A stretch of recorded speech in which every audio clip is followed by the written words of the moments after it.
മലപ്പുറം പന്തല്ലൂരിൽ യുവതിയെ ഭർത്തൃവീട്ടിൽ തൂങ്ങി മരിച്ച നിലയിൽ കണ്ടെത്തി. വെള്ളില സ്വദേശി നിസാറിന്റെ ഭാര്യ തഹ്ദീലയാണ് മരിച്ചത്.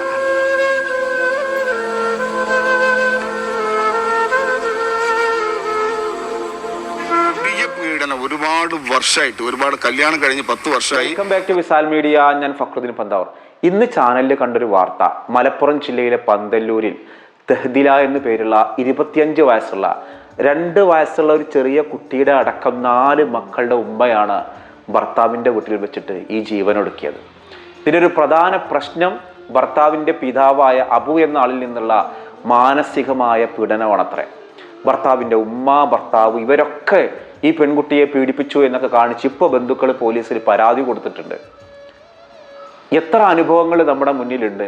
ഒരു പെൺകുട്ടിക്ക് ഭർത്താവിൻ്റെ വീട്ടിൽ ഒട്ടും സുഖമില്ലെങ്കിൽ അവരെ സന്തോഷത്തോടു കൂടിതാ, നീ പണ്ട് കിടന്നിരുന്ന റൂം ഇതാ, ഇവിടെ നീ നിൽക്ക്, ഈ മക്കളുമായിട്ട് നിൽക്ക്, ഇവിടെ പള്ളിയുണ്ട്, പള്ളിയിലെ ആളുകളുണ്ട്, കർമ്മമാരുണ്ട്, കോടതിയുണ്ട്, പോലീസുണ്ട്, പരിഹാരം നമുക്ക് പതിയെ കാണാം. ഇപ്പൊ മോളൊന്ന് സന്തോഷമായിട്ട് ഇവിടെ നിൽക്കുന്നത് വിളിച്ചു കൊടുന്ന് താമസിപ്പിക്കാനുള്ള ഒരു സ്പേസ് നിങ്ങളുടെ സ്വന്തം വീട്ടിൽ ഈ പെൺകുട്ടികൾക്കില്ലെങ്കിൽ അവർ ഈ ഭർത്താവിൻ്റെ വീട്ടിൽ നിന്ന് ഈ കടുങ്കൈ ചെയ്യേണ്ടി വരുന്ന ഒരു സാഹചര്യം. സങ്കടം തോന്നുന്നു. അള്ളാഹു ആ പെൺകുട്ടിക്ക് പുറത്തു കൊടുക്കട്ടെ, മഗ്ഫിറത്ത് കൊടുക്കട്ടെ, മർഹബത്ത് കൊടുക്കട്ടെ, ആ കുടുംബത്തിന് അള്ളാഹു ക്ഷമ നൽകട്ടെ. അവന്റെ ഉപ്പ എനിക്ക് വിളിച്ചിട്ട് എന്തൊരു കൂളായിക്കാണ്ട് എന്നോട് സംസാരിച്ചേ, ഈ എവിടെ ചോദിച്ചു, ഞാനിവിടെ നാട്ടിലുണ്ടായിരുന്നു, ചെറിയൊരു പ്രശ്നമുണ്ട്, ഈ മരിച്ചു കിടക്കുന്നതിന് ചെറിയ പ്രശ്നം. കൊടിയ പീഡനം ഒരുപാട് വർഷമായിട്ട്, ഒരുപാട് കല്യാണം കഴിഞ്ഞ് 10 വർഷമായി. ഒരു വർഷം മാന്യമായിട്ട് പോയിട്ടുണ്ട്. അതിനുശേഷം പിന്നെ എന്നും ഈ കുട്ടിക്ക് പ്രശ്നമാണ്. കുട്ടിയുടെ അവിടുത്തെ ഭർത്താവിൻ്റെ പിതാവാണ് ഏറ്റവും വലിയ പ്രശ്നക്കാരൻ.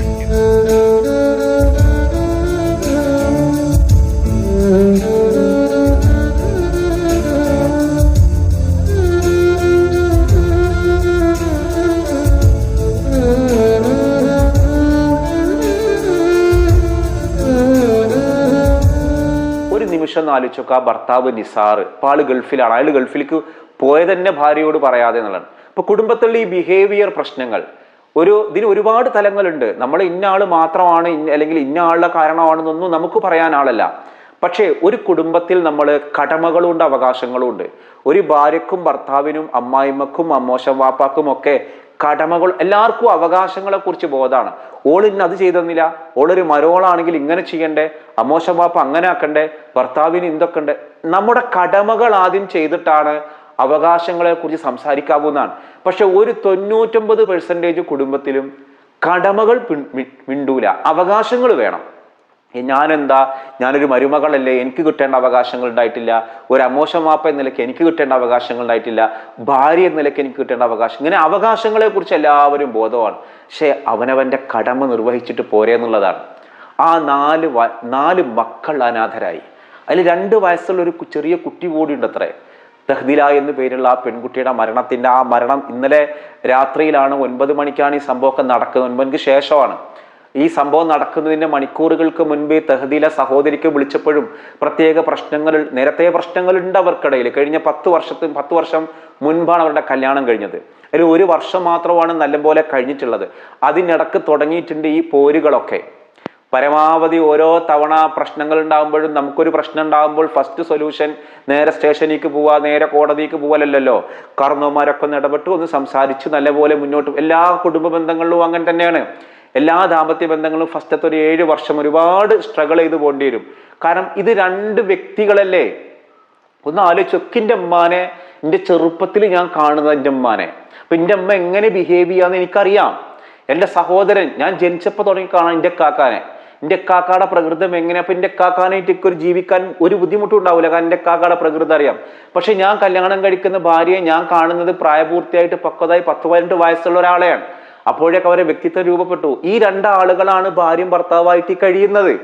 സ്വാഭാവികമായിട്ടും ഭിന്നതകൾ ഉണ്ടാവും, പ്രശ്നങ്ങൾ ഉണ്ടാവും. ആ പ്രശ്നങ്ങളൊക്കെ ഉണ്ടാവുമ്പോൾ അതെങ്ങനെ ഹാൻഡിൽ ചെയ്യണമെന്ന് വിവാഹത്തിന് മുൻപ് ഒരു പ്രീമാരിറ്റൽ ക്ലാസ് കൊടുത്തിട്ട് വിവാഹം കഴിപ്പിക്കാവൂ. വേദനയോടെ പറയും. ഇതെത്ര സംഭവങ്ങൾ നടക്കണേ. തിരുവനന്തപുരത്ത് ഒരു ഷഹന ഇപ്പോൾ ഒരു കുറച്ച് ആഴ്ചകളായിട്ടുള്ള അതിൻ്റെ ഒരു കുട്ടി മരിക്കാനിടയായ ഭർത്താവിൻ്റെ വീട്ടുകാർ ഇനിയും പോലീസിനെ കിട്ടിയിട്ടില്ല. പോലീസ് അടക്കം അവരുടെ കൂടെയാണ്. അവരിപ്പോൾ ഒളിവിലാണ്. മുൻകൂർ ജാമ്യം കൊടുത്തിട്ടുണ്ട്. ആ ജാമ്യത്തിൽ കോടതിയുടെ തീരുമാനം വരുന്നവർ ഒളിവിൽ കഴിയാണ്. എൻ്റെ നാടിനടുത്ത് കൊഴിക്കരയിലുള്ള സെബീന എന്ന് പേരുള്ള പെൺകുട്ടിയുടെ ജീവൻ കളയാൻ കാരണക്കാരായ ഭർത്താവ് മുങ്ങി മലേഷ്യയിലേക്ക് പോയി, അവരും പിടികിട്ടിയിട്ടില്ല. ഇങ്ങനെ കൊണ്ട് നോക്കുകയാണെങ്കിൽ കാസർഗോഡ് 2-3 എണ്ണം നമ്മൾ ഇതിനിടയിൽ കണ്ടു. ഇവരൊക്കെ ഈ പെൺകുട്ടികളൊക്കെ ഭർത്താവിന്റെ വീട്ടിൽ നിന്നോ സ്വന്തം വീട്ടിൽ നിന്ന് ജീവനെടുക്കും മുൻപ് ഒരു നിമിഷങ്ങൾ ആലോചിച്ച് നോക്കുക. ഇത്തരം വിവാഹം ഞാൻ മനസ്സിലാക്കിയ കുറച്ചൊക്കെ ഒരു കാലം കൗൺസിലിങ്ങുമായി ബന്ധപ്പെട്ടും ഇത്തരം കേസുകളൊക്കെ അഡ്രസ്സ് ചെയ്യുന്ന കാലയളവിൽ എനിക്ക് മനസ്സിലായ ചില പാഠങ്ങൾ. ഒരു പക്ഷേ ഈ വീഡിയോ കാണുന്ന ആളുകൾ വിവാഹം കഴിക്കാനിരിക്കുന്ന ആളുകളുണ്ടെങ്കിൽ നിങ്ങൾ ഈ ഒരു മാർഗം സ്വീകരിക്കുക. നിങ്ങളുടെ മക്കളുടെ കാര്യത്തിൽ വിവാഹം കഴിച്ച ആളുകളുണ്ടെങ്കിൽ ഒന്ന് ജാഗ്രതയിൽ കൊണ്ടുപോകാം.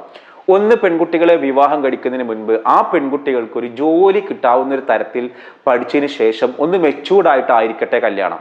25 വയസ്സുള്ള ഈ പെൺകുട്ടി ഇപ്പൊ മരിച്ചതെന്ന് തഹദില എന്ന് പറഞ്ഞാൽ 10 വർഷം മുൻപ് 9.5 വർഷം മുൻപാണ് കല്യാണം കഴിഞ്ഞെന്ന് പറയുമ്പോൾ അതിനൊന്നും പക്വതയ്ക്ക് മാത്രമുള്ള പ്രായമായിട്ടില്ല. ഒരു കുടുംബത്തെ ആളുകളോട് ബിഹേവ് ചെയ്യുന്നത് എങ്ങനെയാണെന്നുള്ളത് പോലും അറിയണമെങ്കിൽ ഒരു കറക്റ്റായിട്ടൊരു വിവാഹപൂർവ്വ കൗൺസിലിംഗ് ക്ലാസ് ഒരു മഹല്ല് അടിസ്ഥാനത്തിൽ എന്താണ് നമ്മുടെ മഹല്ല് വെക്കാത്തത്, ഒരു മഹല്ലിന് നമ്മൾ എന്തൊക്കെ മഹല്ലിന്റെ തല്ലോട് നമ്മുടെ പണ്ഡിതന്മാരൊക്കെ അങ്ങോട്ടും ഇങ്ങോട്ടും പറഞ്ഞ് തല്ലൂടാനും സോഷ്യൽ മീഡിയയിൽ വഴക്കിടാനും അഭിപ്രായ ഭിന്നതയൊക്കെ ഒന്നും ഒരു കുറവും അവർക്കില്ല. ഒരു സമുദായത്തിന്റെ ഉന്നമനമാണ് നിങ്ങൾ ലക്ഷ്യം വെക്കുന്നതെങ്കിൽ നിങ്ങളുടെ മഹല്ലിൽ ആര് വിവാഹം കഴിക്കുന്നുണ്ടോ ആ വിവാഹം കഴിക്കുന്ന ആളുകൾ പള്ളിയിൽ അറിയിക്കുമല്ലോ ഇന്ന സമയത്ത് കല്യാണം, അവരോട് പറയണം ഈ പള്ളി സഹകരിക്കണമെങ്കിൽ നിങ്ങളുടെ മകളിന് ഒരാഴ്ചയിൽ 7 ദിവസം നീണ്ടു നിൽക്കുന്ന വേണ്ട ഒരു 4 ദിവസങ്ങളായിട്ട് അവർക്ക് കൃത്യമായുള്ള ഒരു പ്രീ മാരിറ്റൽ കോഴ്സ് പള്ളിയിൽ നിന്ന് കൊടുക്കണം. പള്ളി ഒരു സർട്ടിഫിക്കറ്റ് വെക്കട്ടെ, ആ വിവാഹം കഴിക്കുന്ന വീട്ടുകാർ നിശ്ചിത ഫണ്ട് വാങ്ങട്ടെ, ആ ഫണ്ട് വാങ്ങിയിട്ടാവട്ടെ ആ ക്ലാസ് എടുക്കുന്ന ആൾക്ക് കൊടുക്കേണ്ട ഒരു റെമ്യൂണറേഷൻ കൊടുക്കട്ടെ. അങ്ങനെ ഈ പെൺകുട്ടിക്ക് കൃത്യമായിട്ട് മനസ്സിലാവും എന്താണ് സൈക്കോളജി, ഒരു പുരുഷനെ എങ്ങനെ, പുരുഷന്റെ സ്നേഹം എന്താണ്, ഒരു കല്യാണം കഴിച്ചു പോകുന്ന ഒരു വ്യക്തി ഒരു സ്വഭാവമായിട്ട് രൂപപ്പെട്ട ഒരാളെയാണല്ലോ. ആ ചെറുപ്പത്തിലുള്ള അര വയസ്സുള്ള കുട്ടീനല്ലല്ലോ കിട്ടണേ, ഓനങ്ങനെ വളർത്തി വലുതാക്കി സ്വഭാവം അറിയാൻ. അപ്പോൾ ഇതൊന്നും അറിയാതെ കുട്ടികൾക്ക് ഒരുപാട് അറിവുണ്ട്, അവർക്ക് BCom ആണ്, BBA ആണ്, BA ആണ്, ഡോക്ടറാണ്, ഇതൊക്കെ അറിവുണ്ട്. തിരിച്ചറിവില്ലാത്ത മക്കളാണ്. അപ്പൊ ഈ മക്കളെ കല്യാണം കഴിപ്പിച്ചയക്കുമ്പോൾ നിർബന്ധമായിട്ടും ഈ വീഡിയോ കാണുന്ന ഏതെങ്കിലും മഹല്ല് കമ്മിറ്റിക്കാരുണ്ടെങ്കിൽ നിങ്ങൾ നിങ്ങളുടെ മഹല്ലിൽ ഒരു കണ്ടീഷൻ വെക്കുക. നമ്മൾ സ്വലാത്ത് മജ്ലിസിനും ദിക്ർ മജ്ലിസിനും ഒക്കെ എത്രയോ ഫണ്ട് പിരിക്കുന്നുണ്ട്, ഭക്ഷണം കൊടുക്കുന്നുണ്ട്. ആരും ഭക്ഷണം കിട്ടാത്ത ഒരു കുടുംബങ്ങളും ഇല്ലാത്തൊരു കാലം, എന്നിട്ടും നമ്മൾ യഥേഷ്ടം നെയ്ച്ചോറും ബിരിയാണിയും ഒക്കെ കൊടുക്കുന്നുണ്ട്, പത്തിരിയൊക്കെ കൊടുക്കുന്നുണ്ട്. ഒക്കെ ഒരുപാട് നന്മയുള്ള കാര്യം തന്നെയാണ്. അതോടൊപ്പം നിങ്ങളുടെ മഹല്ലിൽ വിവാഹം കഴിക്കുന്ന ഒരാള് നിങ്ങളുടെ മഹല്ലിലേക്ക് വിവാഹം കഴിച്ചു വരുന്ന ഒരാളാ വിചാരിച്ചോ, അവനോട് നിങ്ങൾ അവിടെ നിങ്ങളുടെ മഹലിൽ ഇല്ലെങ്കിൽ ഞങ്ങളുടെ മഹലിലെ പ്രീമാരിറ്റൽ കൗൺസിലിംഗ് പങ്കെടുക്കണം, എന്നിട്ട് ഒരു വിവാഹത്തിന് വേണ്ടി തയ്യാറാവണം എന്നൊരു കണ്ടീഷൻ വെച്ചാൽ അത് പ്രായോഗികമായിട്ട് നടപ്പിലാവും. ഞാൻ എല്ലാ വീട്ടുകാർക്കും ആഗ്രഹമുള്ളതല്ലേ എൻ്റെ കുട്ടി കല്യാണം കഴിച്ച വീട്ടിൽ സന്തോഷമായിട്ട് കഴിയണമെന്ന്. ഒരു ശരാശരി വാപ്പി ഉമ്മി ഒരു പെൺകുട്ടിയുടെ കല്യാണത്തിൽ ഒരുപാട് സ്ട്രഗിൾ ചെയ്യുന്നുണ്ടാവും.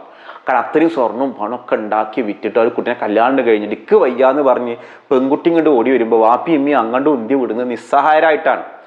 എൻ്റെ പൊന്നുമോൾക്ക് മോള് കിടന്നീന്ന ഈ റൂം മോൾ എപ്പോൾ വേണമെങ്കിലും തിരിച്ചു വരികയാണെങ്കിലും ഈ റൂം അടച്ചിട്ടുണ്ടാവൂല കേട്ടോ, മോൾ ഇങ്ങോട്ട് പോരെ, മോൾക്ക് ഇവിടെ സുഖമായിട്ട് നിൽക്കാം, മരണം വരെ വാപ്പിയമ്മി നോക്കും. ഒരു ശാശ്വത പരിഹാരമൊന്നും അല്ല. അപ്പൊ നമ്മുടെ മക്കൾക്ക് ഒരു ജോലിക്കുള്ള ക്വാളിഫിക്കേഷൻ ഉണ്ടായിട്ട് ഒരു സ്വന്തമായിട്ടൊരു വരുമാനം ഉണ്ടാവുന്ന രീതിയിലാവട്ടെ വിവാഹം. പിന്നെ ഒരിക്കൽ സ്വന്തം വരുമാനം വേണമെന്നുള്ളത് അവരുടെ തീരുമാനം. 2, എന്ത് പ്രശ്നങ്ങൾ ഉണ്ടെങ്കിലും നമ്മുടെ വീട്ടിലൊരു സ്പേസ് അവർക്ക് കിട്ടിയെന്ന് അവർക്ക് ബോധ്യപ്പെടണം. ഈ പെൺകുട്ടിക്ക് ബോധ്യപ്പെടണം, കുറ്റപ്പെടുത്തലുകളില്ലാത്ത തുറന്ന മനസ്സോടെ സ്വീകരിക്കുന്ന ഒരു വീടും റൂമും എൻ്റെ വീട്ടിലുണ്ട്, എനിക്ക് സുഖമായിട്ട് നിൽക്കാം. ഇനി ഈ ഭർത്താവായിട്ട് കല്യാണം കഴിഞ്ഞ് ജീവിക്കുമ്പോൾ ഉമ്മാന്റെ സ്വഭാവം നേരാക്കണം, അമ്മോശമ്മാപ്പാന്റെ എല്ലാവരുടെ സ്വഭാവം നേരാക്കിയിട്ട് ഞാൻ ഇവിടെ സന്തോഷമായിട്ട് ജീവിക്കുള്ളൂ എന്നൊരു പെണ്ണെന്തിനാ വാശി പിടിക്കണത്? ഒരു മകൻക്ക് വാപ്പാന്റെ സ്വഭാവം നേരാക്കാൻ പറ്റണമല്ല, ഉമ്മാന്റെ സ്വഭാവം നേരാക്കാൻ പറ്റണമല്ല. പരസ്പരം അങ്ങോട്ടും ഉള്ളറിഞ്ഞ് സ്നേഹിക്കാൻ ഒരൊറ്റ മാർഗ്ഗേ ഉള്ളൂ. പ്രീമാരിറ്റൽ ക്ലാസ്സിന് പങ്കെടുത്തിട്ട് കൃത്യമായ കൗൺസിലിംഗ് നൽകിയിട്ടാവണം വിവാഹം രജിസ്റ്റർ ചെയ്യേണ്ടത്. അങ്ങനെയാവുമ്പോൾ ഒരു 99% മനുഷ്യന്മാരുടെ പ്രശ്നങ്ങൾ മാറും. പിന്നെ കുറച്ച് മനുഷ്യ മൃഗങ്ങൾ ഉണ്ടാവും, എന്ത് പറഞ്ഞാലും മനസ്സിലാവാത്ത നേരാവാത്ത ആളുകൾ. പല ഉമ്മാരും ഉണ്ട് അങ്ങനെ. എൻ്റെ മോനെ ഞാൻ നോക്കി ഉണ്ടാക്കിയതാണ്, ഓൻ എൻ്റെ അപ്പുറത്തേക്ക് നീങ്ങരുത് എന്ന് അറിയണം. ഉമ്മമാരെ, നിങ്ങൾ നിങ്ങളുടെ മക്കളെ വളർത്തി അവന്റെ ലൈഫിലേക്ക് വരുന്ന പെണ്ണാണ് അവൻക്ക് പ്രധാനം. അത് വിട്ടുകൊടുക്കണം, ഉപ്പയും ഉമ്മയും വിട്ടുകൊടുക്കണം. അതല്ലേ ജീവിതം. എൻ്റെ ലൈഫിന്റെ എൻ്റെ ഫസ്റ്റ് പ്രയോറിറ്റി എൻ്റെ ഭാര്യയാണ്. ഇത് ഉമ്മമാര് വിട്ടുകൊടുക്കാൻ തയ്യാറാവുക. ഉപ്പമാര് മനസ്സിലാക്കുക. പലയിടത്തും ഉമ്മമാര് പീഡിപ്പിക്കുമ്പോഴും ഉപ്പമാര് പാവം സൈലന്റ് ആയിട്ട് മരോളെ കൂടെ നിൽക്കണ കഥകൾ കേൾക്കുക. ഇവിടെ നേരെ തിരിച്ചാ പറയണേ, അവർക്ക് മറുപുറങ്ങൾ ഉണ്ടാവും, മറിച്ചു അവകാശവാദങ്ങൾ ഉണ്ടാവും. പക്ഷേ ആ പെൺകുട്ടി ഒരു മനസ്സമാധാനമില്ലാതെ ജീവനൊടുക്കേണ്ടി വന്നിട്ടുണ്ടെങ്കിൽ അത്രമാത്രം പ്രതിസന്ധികളിലൂടെ കടന്നു പോയിട്ടുണ്ടാവും. ജീവനൊടുക്കാൻ വേണ്ടി നിൽക്കുന്ന ഒരു സാഹചര്യങ്ങൾ ഉണ്ടെങ്കിൽ നിങ്ങൾ പോലീസിനെ വിളിക്കാം.